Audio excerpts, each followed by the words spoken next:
Արամն ու Մարիամը համարվում էին Երևանի ամենագեղեցիկ զույգերից մեկը։ Նրանց սիրո պատմությունը սկսվել էր համալսարանական տարիներին, ջերմ ու անհոգ մի գարնանը։ Արամը հավակնոտ էր, միշտ ձգտում էր ավելիին, իսկ Մարիամը մարմնավորում էր այն հանգստությունն ու նվիրվածությունը, որը պետք է լիներ ամուր ընտանիքի հիմքում։ Երբ նրանք ամուսնացան, թվում էր, թե աշխարհն իրենց ոտքերի տակ է։ Սակայն իրականությունը սկսեց փոխվել, երբ կյանքի դժվարությունները բախեցին նրանց դուռը։ Արամը ցանկանում էր շքեղ կյանք, արագ հարստանալ եւ հասնել բարձունքների,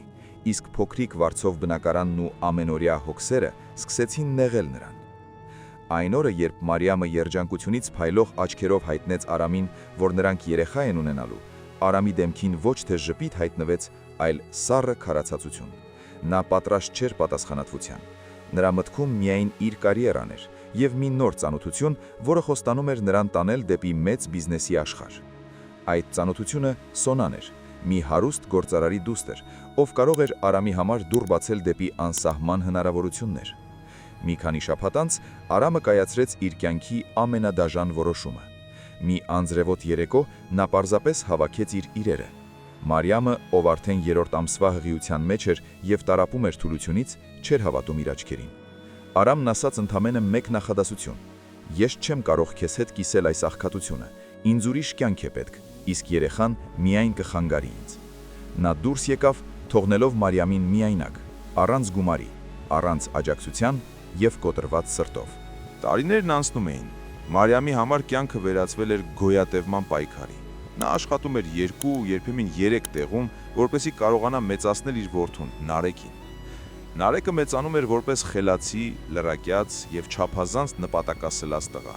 Նա տեսնում էր մոր արցունքները, որոնք Մարիամը փորձում էր թաքցնել գիշերները, եւ իր մանկական սրտում երդվել էր, որ մի օր կդառնա այնպիսի մարդ, որի համար մայրը հպարտ կլինի։ Մարիամը երբեք չարություն չսերմանեց որդու մեջ հոր հանդեպ։ Նա պարզապես ասում էր, որ հայրը հեռու է եւ չի կարող վերադառնալ։ Մինչդեռ Արամի կյանքը դասավորվել էր այնպես, ինչպես նա երազում էր։ Նա ամուսնացել էր Սոնայի հետ, դարձել խոշոր ընկերության տնօրեն, ապրում էր շքեղ առանձնատանը եւ վարում թանկարժեք մեքենաներ։ Սակայն ճակատագիրն ուներ իր ծրագրերը։ Տարիների ընթացքում պարզվեց, որ Արանն ու Սոնան չեն կարող երեխա ունենալ։ Այն հարստությունը, որի համար նա լքել էր հղի կնոջը, դարձել էր դատարկ մի խստություն։ Տունը մեծ էր, բայց այնտեղ մանկանց ծիծաղ չկար։ Արամը սկսեց ծերանալ, իսկ նրա առողջությունը վատանալ։ Տարիների լարված աշխատանքն ու ստրեսը իրենցն ասացին։ Մի օր Արամը կտրուկ վատացավ։ Նրան տեղափոխեցին հիվանդանոց, որտեղ հետազոտությունները ցույց տվեցին լուրջ խնդիր։ Նրան անհրաժեշտ էր սրտի բարդ վիրահատություն, որը Հայաստանում կարող էին անել միայն մի քանի բացառիկ մասնագետներ։ Նրա բոլոր կապերն ու փողերը ոչինչ էին այդ պահին, քանի որ վիրահատությունը պետք է կատարեր երկրի լավագույն վիրաբույժը, ում մոտ հերթերը ամիսներով էին։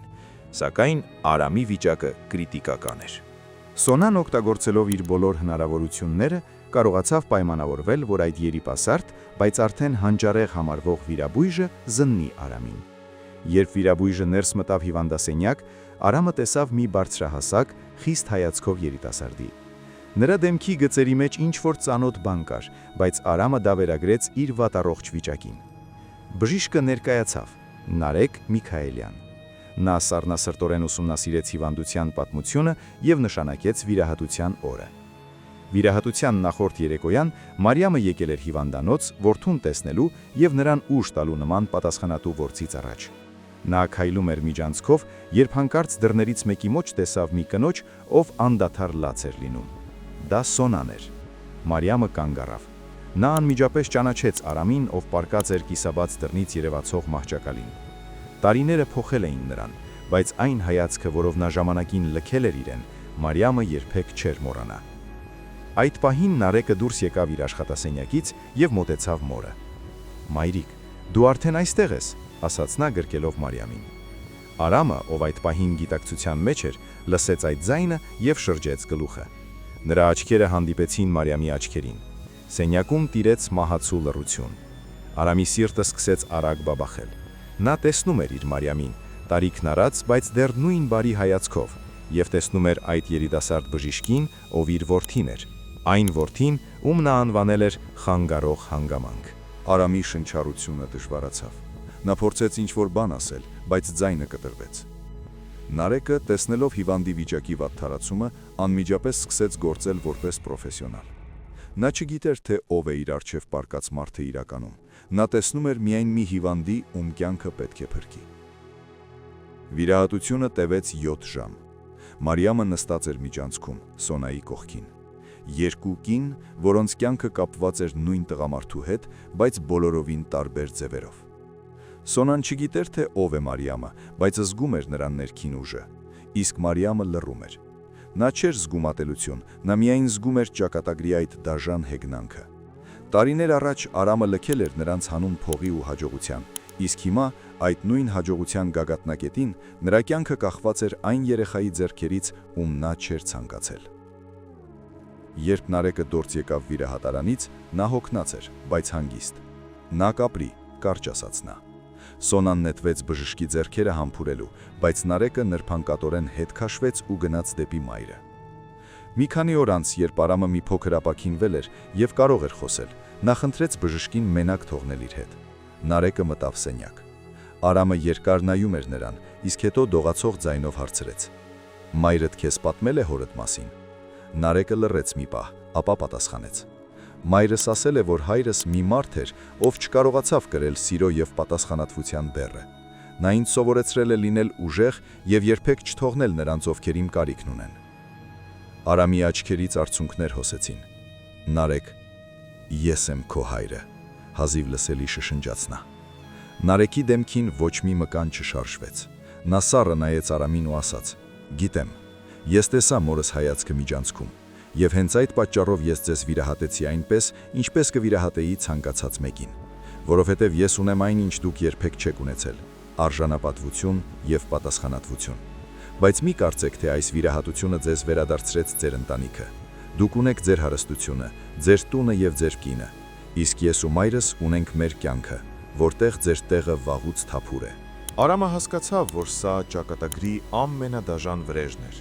Նա փրկվել էր ֆիզիկապես, բայց հոգեպես նա վերջնականապես մահացել էր։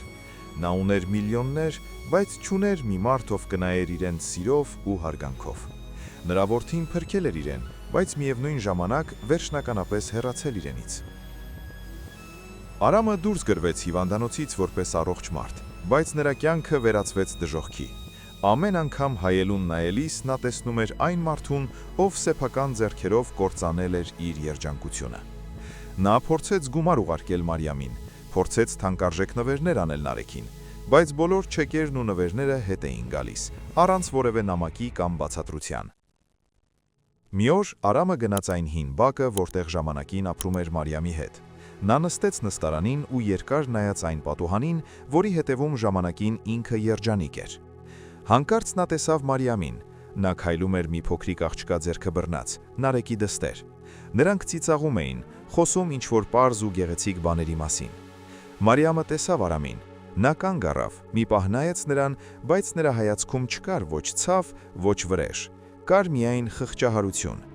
Նա գլխով արեց ու շարունակեց իր ճանապարհը։ Այդ պահին Արամը վերջնականապես հասկացավ կյանքի բումերանգի իմաստը։ Դու կարող ես փախչել պատասխանատվությունից, դու կարող ես դավաճանել սիրուն հանուն փողի, բայց տարիներ անց կյանքը քեզ կվերադարձնի այն ամենը, ինչ դու տվել ես ուրիշներին։ Նա տվել էր ցավ ու լքվածություն, եւ հիմա նա ստացել էր նույնը, լինելով շրջապատված շքեղությամբ, բայց լինելով բացարձակ միայնակ։ Նարեկը դարձավ երկրի ամենահարգված բժիշկներից մեկը։ Նա երբեք չօգտագործեց հոր ազգանունը եւ երբեք թույլ չտվեց, որ Արամի ստվերը մտնի իր ընտանիք։ Իսկ Մարիամը պարզապես երջանիկ էր, որովհետև նա գիտեր մի պարզ ճշմարտություն. սերը, որը դու ներդնում ես քո երեխայի մեջ, մի օր դառնում է քո ամենամեծ պաշտպանությունը։ Այս պատմությունը դաս դարձավ բոլոր նրանց համար, ովքեր կարծում են, թե կարելի է կառուցել սեփական երջանկությունը ուրիշի դժբախտության վրա։ Կյանքը միշտ վերադարձնում է պարտքերը, եւ երբեմն այդ վերադարձը լինում է ամենաանսպասելի ու ցավոտ ձևով։ Արամի համար այդ վրեժը ոչ թե մահն էր, այլ կյանքը առանց այն մարդկանց, ում նա սիրում էր, բայց չկարողացավ գնահատել։ Հիվանդանոցի այն սենյակում, որտեղ Նարեկը վիրահատել էր Արամին, այժմ կախված է մի փոքրիկ ցուցանակ բժշկի սիրած կարգախոսով։ բուժիր ոչ թե մարմինը, այլ մարդուն, բայց հիշիր, որ հոգու վերքերը միայն ժամանակն ու ներումն են բժշկում։ Բայց նույնիսկ ժամանակը չկարողացավ բժշկել Արամի հոգին, որովհետև նա ինքն իրեն չէր ներել, եւ դա էր նրա կյանքի ամենամեծ պատիժը։ Այսպիսով, կյանքի բումերանգը կատարեց իր շրջանը, սկսվելով մի դաժան լքվածությունից եւ ավարտվելով մի փրկությամբ, որը ավելի շատ էր ցավեցնում, քան հենց հիվանդությունը, որովհետև երբեմն ներումը ավելի ծանր է լինում, քան պատիժը, հատկապես երբ դու գիտես, որ արժանի չես դրան։